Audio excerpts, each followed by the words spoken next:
Acho que sempre olhei para o ego com alguma repulsa. Mas recentemente a forma como eu encaro o ego alterou-se. Sempre tive uma preocupação em tentar discernir quando é que é o ego a falar.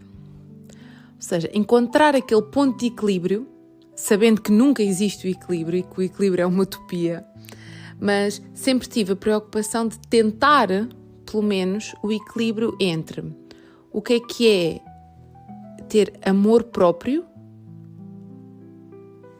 e o ego. Porque acho que é muito fácil nós pendermos para um lado da balança, em que é muito fácil perdermos a noção de quando é que é o ego a falar ou não.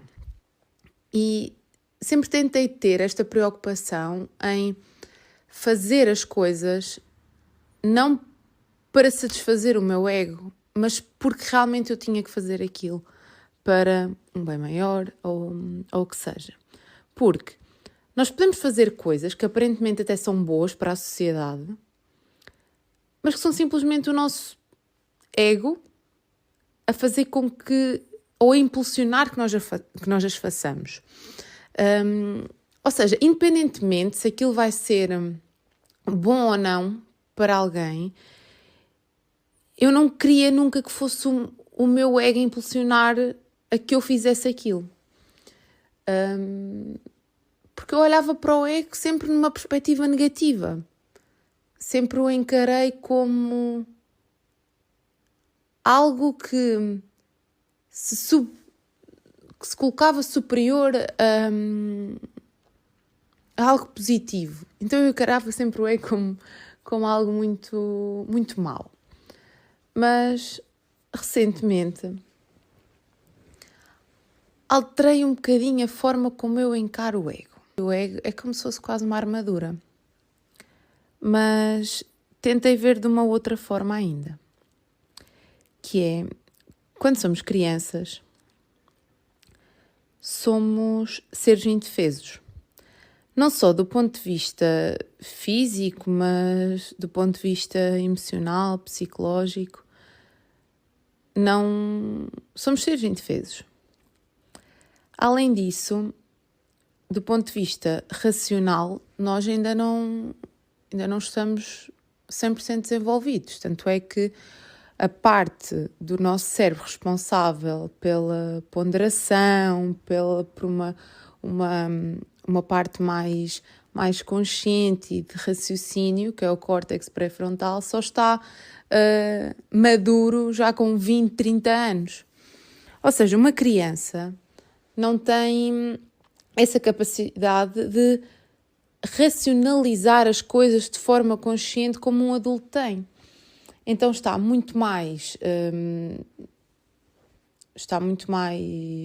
à mercê dos acontecimentos e muito mais à mercê de que esses acontecimentos lhe criem traumas e algumas feridas nessa criança. E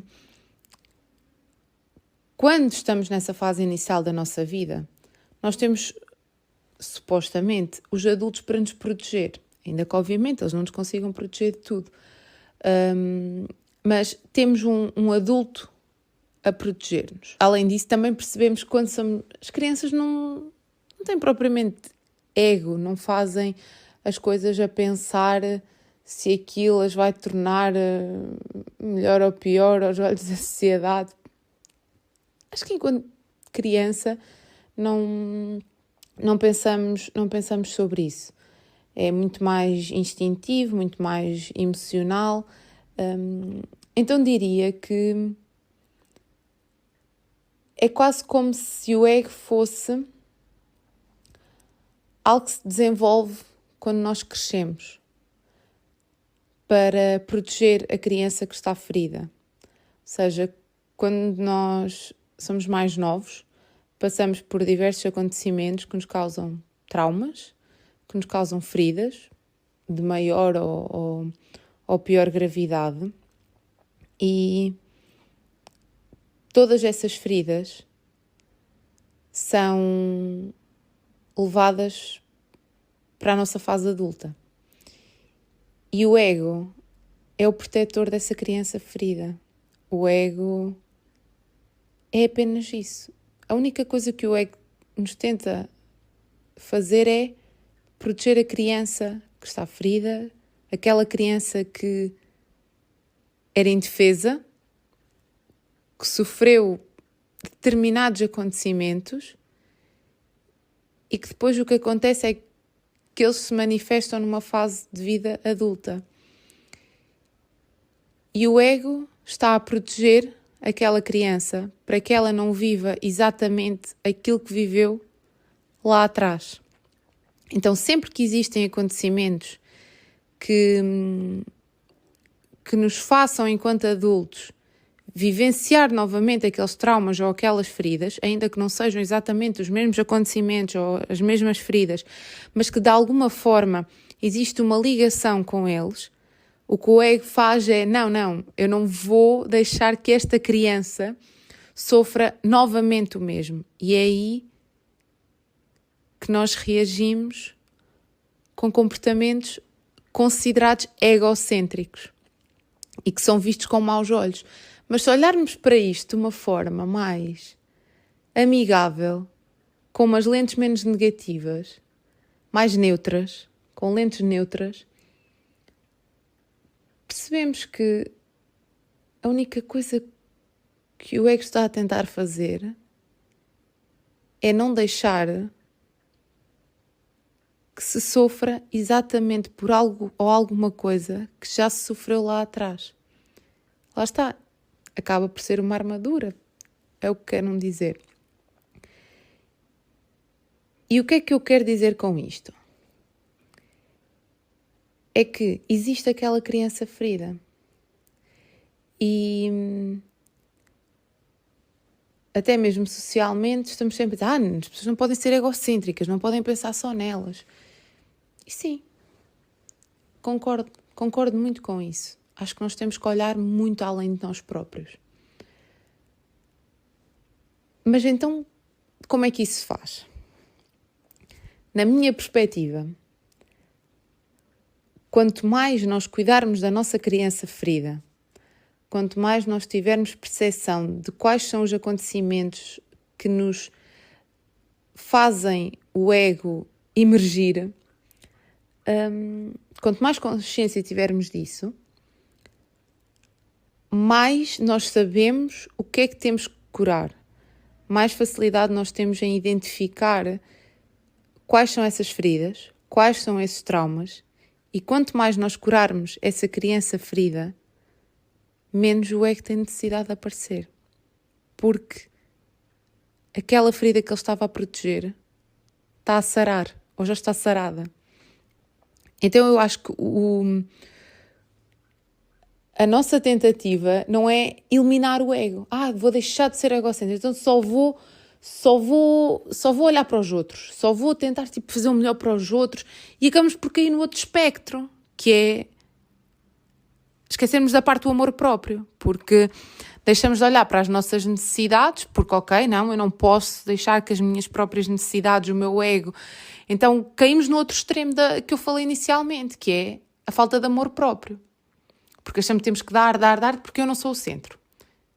Ok, então mas calma, não vamos cair em extremos, não vamos deixar que a balança, ainda que o equilíbrio seja uma utopia, não vamos deixar que a balança caia tanto, nem demasiado para um lado, nem demasiado para o outro, nem demasiado para o ego, nem demasiado para um amor próprio excessivo, ou então de uma dádiva ao outro sem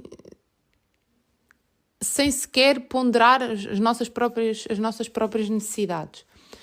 Então eu acho que não é evitar o ego, eu acho que não é contrariar o ego, mas é ter consciência das nossas próprias feridas, dos nossos próprios traumas, é o primeiro, e quanto mais nós procurarmos sarar estas feridas, menos o ego vai ter necessidade de aparecer. seja, ele já não vai ter o que proteger. Então nós vamos nos tornar pessoas muito mais a agir para o bem do outro, com amor próprio, mas não com o egoísmo, não com o ego, mas de uma forma simples. Ou seja, nós não temos que evitar o ego, mas simplesmente tornamos-nos tão sarados ao ponto de ele já não ter necessidade de aparecer. É aquela personagem que deixa de fazer sentido naquele filme. Tipo, já não tem um papel. No fundo é isto. Aquela personagem já não tem um papel. Ou mesmo que tenha um papel, já é um papel secundário, porque já não é necessário, já é muito mais irrelevante. Então, acho que em termos de sociedade, tanto para o nosso bem quanto para o bem da sociedade, acredito muito que talvez possa ser este o caminho. E não sei, acho que olhar para o ego não como um inimigo, até há um livro que fala sobre isso, é o inimigo do ego, o ego é o inimigo, alguma coisa deste género. Mas deixar de olhar para ele como um inimigo, mas sim como uma personagem importante na nossa própria proteção, ajudou-me, porque acho que quando deixamos de encarar as coisas como más, as coisas na verdade são neutras. O que é bom ou mau é a percepção que nós temos para com elas. E olhar para o ego de uma forma neutra, de ok, qual é o papel dele?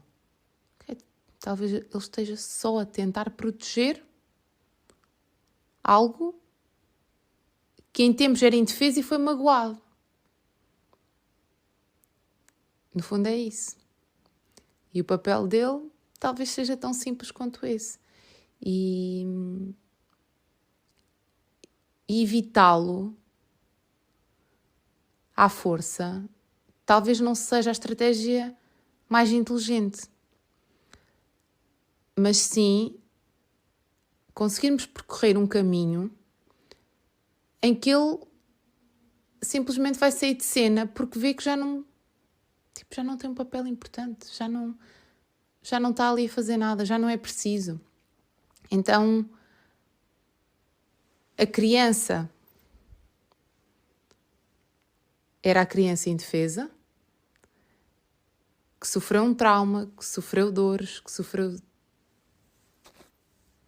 tem feridas e que por isso, por não ter tido um adulto que a protegesse, que tivesse, lá está, uma capacidade de racionalizar tudo aquilo, não teve este adulto a protegê-la.